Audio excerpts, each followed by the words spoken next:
Case வணக்கம். நான் உங்கள் கௌதம் குணாஃப் ஃப்ரம் பட் நம்ம ஷோரூம் திருப்பூர் டிஸ்ட்ரிக்ட் நெக்ஸ்ட்ல குறும்பபாளையத்தில் லொகேட் ஆயிருக்கு. இந்த வீடியோ வந்து ப்ரொமோஷனுக்காகவோ இல்லை சேல் வந்து பேஸ் பண்ணி கிடையாது. இந்த video just for information. Last வீடியோவில் நம்ம வந்து பார்த்தீங்கன்னா நம்ம சேனலில் நம்மளோட ரைடர்ஸ் மல்டி விளாக் சேனலில் ஒரு யூஸ்டு கார் வாங்க போகிறீங்க அப்படின்னா பெட்ரோல் வண்டி டீசல் வண்டி எப்படி வாங்குறோம்னு சொல்லி ஒரு வீடியோ போட்டிருந்தோம். நம்ம வந்து மேக்ஸிமம் அந்த வீடியோவில் ஃபுல் அண்ட் ஃபுல் வந்து பெட்ரோல் வண்டி மட்டும் தான் போட்டிருந்தோம்.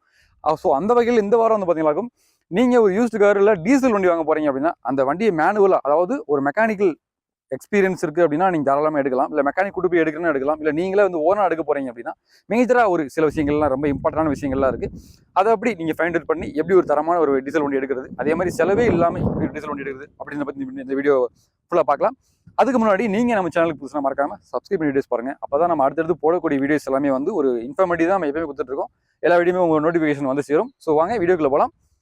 ஃபர்ஸ்ட் விஷயம் பார்த்தீங்களாக்கும், டீசல் வண்டியில் எந்த வண்டி தான் சரி 2001 இன்னைக்கு குறிக்கக்கூடிய எல்லா வண்டியுமே வந்து பார்த்தீங்களாக்கும் டீசல் செக்மெண்ட்டில் நீங்கள் எந்த ஒரு வண்டி எடுத்தாலுமே பொதுவாகவே டீசல் ஆகட்டும் பெட்ரோல் ஆகட்டும் பீரியாடிக்கலி சர்வீஸ் சொல்லுவாங்க. அதாவது 30,000 கிலோமீட்டரில் வந்து வண்டியில் வந்து சில ஸ்பேர்ஸ்லாம் மாற்ற வேண்டியது வரும். இன்ஜினுக்குள்ளே இல்லை வெளியிலையும் சரி அவுட்டர் பாடியிலையும் சரி சில ஸ்பேர்ஸ் மாற்ற வேண்டி வரும். அதேமாதிரி 50,000 கிலோமீட்டரில் 70,000 கிலோமீட்டரில் அந்த மாதிரி அந்த கிலோமீட்டர் பேஸ் பண்ணி சில ஸ்பேர்ஸ்லாம் வந்து உள்ள இன்ஜின்ல ஆகட்டும், engine component, try soft, injector, water pump, இந்த மாதிரி சில விஷயங்கள்லாம் வந்து மாற்ற வேண்டியது வரும். அதை நிறையா நீங்கள் ப்ராப்பராக சர்வீஸ் ஷோரூமில் மெயின்டைன் பண்ணுறீங்க அப்படின்னா அவங்களே வந்து அவங்கள்ட்ட நீங்கள் கேட்டு பீரியாடிக்கலாக ஒன்ஸ் என்னென்ன ஸ்பேர்ஸ்லாம் வந்து உள்ள இன்பில்டாக மாற்ற வேணுமோ அந்த ஸ்பேர்ஸ்லாம் ஷோரூமில் மாற்றி கொடுத்துருவாங்க. மேக்ஸிமம் வந்து பார்த்தீங்கன்னாக்கும் அப்படி கண்டிப்பாக பண்ணி கொடுத்துருவாங்க. அதே இது ப்ராப்பராக நீங்கள் சர்வீஸ் வந்து ஷோரூமில் மெயின்டைன் பண்ணல, வெளியில் விடுறீங்க அப்படின்னா அவங்க வந்து மேக்ஸிமம் வந்து சொல்கிறது கிடையாது. ஸோ இப்போதைக்கு நீங்கள் கொண்டு போய் விடுறீங்க அப்படின்னா மேனுவலாக என்னென்ன சர்வீஸ் பண்ண முடியுமோ ஜென்ரல் சர்வீஸ் பண்ணி கொடுத்துட்றாங்க. மேக்ஸிமம் உள்ளக்கூடிய அந்த பீரியாடிக்கு 70,000 கிலோமீட்டர் 1,00,000 கிலோமீட்டர் என்னென்னலாம் மாற்றணுமோ உள்ள இன்ஜெக்டர், வாட்டர் பம்பு, அந்த மாதிரி டீசல் வண்டியில் என்னென்ன மேஜராக மாற்ற வேண்டியது இருக்குமோ அதெல்லாம் மாற்ற மாட்டாங்க. ஸோ அதனால தான் வந்து இன்ஜின் சீக்கிரமாக டேமேஜ் ஆகி சீக்கிரமாக வந்து இன்ஜின் போகிறது காரணமே ரீசன் அதுதான். அதனால தான் எல்லாருமே சொல்கிறாங்க சர்வீஸ் ஹிஸ்ட்ரி இருக்கான்னு கேட்குறாங்க. நல்ல வண்டி வாங்குறோம் அப்படின்னா சர்வீஸ் ஹிஸ்ட்ரி இருந்துச்சுன்னா மேக்ஸிமம் வந்து பார்த்தீங்கன்னாக்கும் எல்லாமே வந்து ப்ராப்பராக மாற்றிருப்பாங்க. ஸோ நீங்கள் பயப்படாமல் வண்டி எடுத்து ரன் பண்ணலாம்.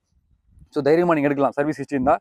ஸோ இந்த வண்டியில் வந்து பார்த்தீங்கன்னாக்கும் 2016 டாடா டியாகோ நம்ம ஒரு இன்ஃபர்மேஷனுக்காக அந்த வண்டி எடுத்திருக்கோம், ரெஃபரன்ஸ்க்காக.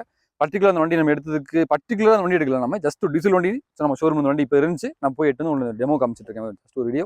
இந்த வண்டி வந்து பார்த்தீங்களாக்கும் மேனுவலாக இப்போ டீசல் வண்டி நீங்கள் பார்த்தோன்னே ஃபர்ஸ்ட் வந்து பாடியோட அட்ராக்ஷன் இருக்கும் பார்த்தீங்களா. வண்டியோட சைடு பேனல், அந்த side panel, front panel, back panel, மேலே டாப் ரூஃப், இதெல்லாம் வந்து பார்த்தீங்களாக்கும் டென்ட்டோ ஸ்க்ராச்சஸோ எல்லாமே இருக்குது. அதே மாதிரி இந்த ஃபினிஷிங் எல்லாமே வந்து பார்த்தீங்களாக்கும் அந்த புது வண்டியிலேருந்து அந்த கட் ஃபினிஷிங் சொல்லுவாங்க இல்லையா, பாடி ஷாப்லேருந்து வரக்கூடிய அந்த கட் ஃபினிஷிங் ஷாப், அந்த ஒரு ஃபினிஷிங் இருந்துச்சுனாக்கும் வண்டி வந்து பார்த்தீங்களாக்கும் ரோலிங்கோ இல்லை ஆக்சிடென்ட்டோ அந்த மாதிரி எந்த ஒரு ஹிஸ்ட்ரி இருக்காது வண்டியில். ஸோ நீங்கள் பயப்படாமல் அந்த வண்டியை எடுக்கலாம். அதாவது பாடியோட அவுட்ரு வச்சு நான் சொல்கிறேன். தென் வந்து பார்த்தீங்களாக்கும் நான் வந்து பேனர் ஓப்பன் பண்ணியிருக்கேன் பாருங்கள்.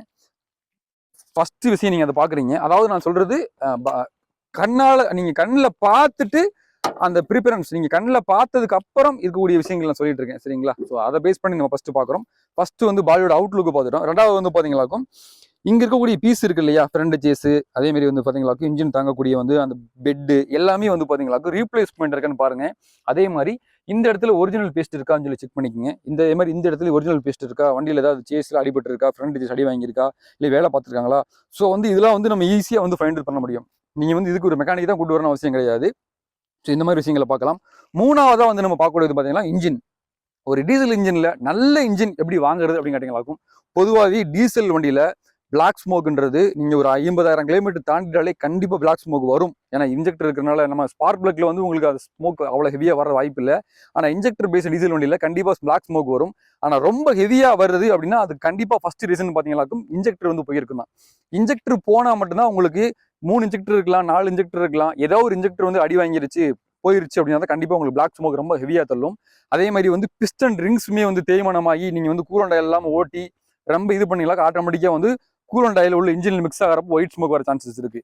மேஜராக வந்து நீங்கள் வண்டி எடுக்க போகிறீங்க அப்படின்னா டீசல் வண்டியில் 1,00,000 கிலோமீட்டர் கீழே ஓட்டிருக்க வண்டி டீசல் வண்டியில் பிளாக் ஸ்மோக் வர்றதுக்கு வாய்ப்பு இல்லை. அப்படி வருது அப்படின்னா கண்டிப்பாக வந்து அவங்க ப்ராப்பராக சர்வீஸ் மெயின்டைன் பண்ணல, இன்ஜெக்டர் வேலை இருக்குன்னு அர்த்தம். அதே மாதிரி 1,00,000 கிலோமீட்டருக்கு மேலே ஓடுன வண்டியில் கண்டிப்பாக பிளாக் ஸ்மோக் வரும். ஆனால் அது ரொம்ப ஹெவியாக வருது அப்படின்னா கண்டிப்பாக வந்து பிளாக் ஸ்மோக் வந்தால் அது வந்து இன்ஜெக்டர் எல்லாமே போயிருச்சுன்னு சொல்லி கண்டிப்பாக அந்த இன்ஜெக்டர் வேலை இருக்கும். ஸோ அதை நீங்கள் முக்கியமாக கேர்ஃபுல்லாக கவனிச்சிடுங்க அந்த விஷயத்தை.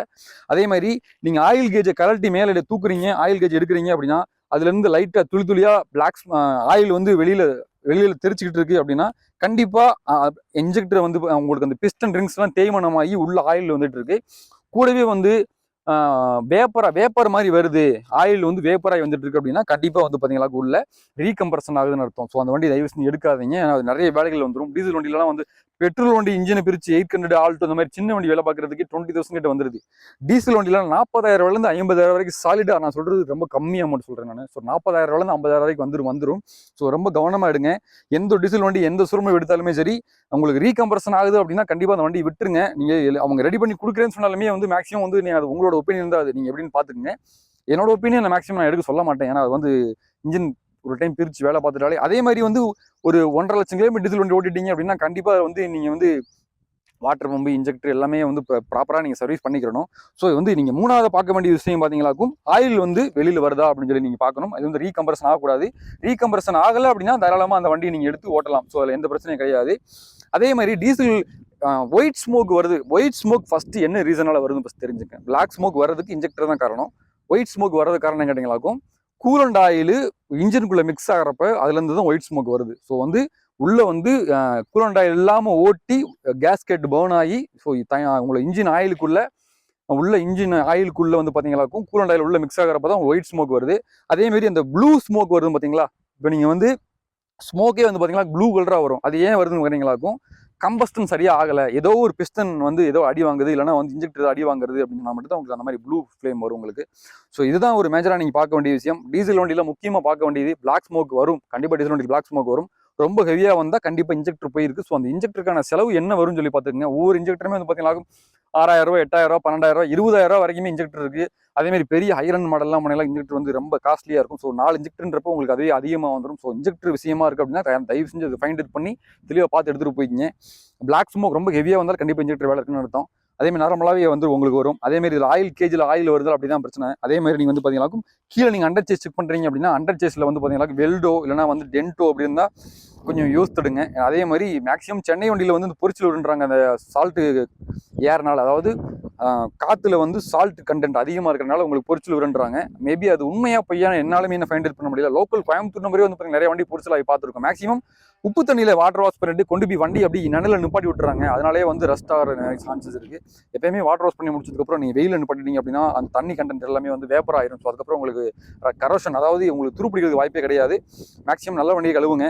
மேக்ஸிமம் டீசல் வண்டியில் எனக்கு தெரிஞ்சு மேனுவலாக பார்க்குறப்ப, அதாவது மேனுவலாக ஒரு மெக்கானிக் இல்லாமல் நீங்கள் போய் எடுக்க போகிறீங்க அப்படின்ற இடத்துல கண்டிப்பாக பார்க்க வேண்டியது இன்ஜெக்டர். ஸோ அதுக்கப்புறம் வந்து பார்த்தீங்களாக்கும் இந்த ஆயில் கேஜ், தென் வந்து பார்த்தீங்களாக்கும் பாடியோட சேஸ் எல்லாமே, தென் பார்த்தீங்களாக்கும் உங்களோட பாடியோட அவுட்லுக். ஸோ இதை வச்சு மேனுவலாக நீங்கள் செக் பண்ணிக்கலாம். ஸோ நீங்கள் பெருசாக இது பெரிய நாலேஜ் வேணும் தேவை கிடையாது.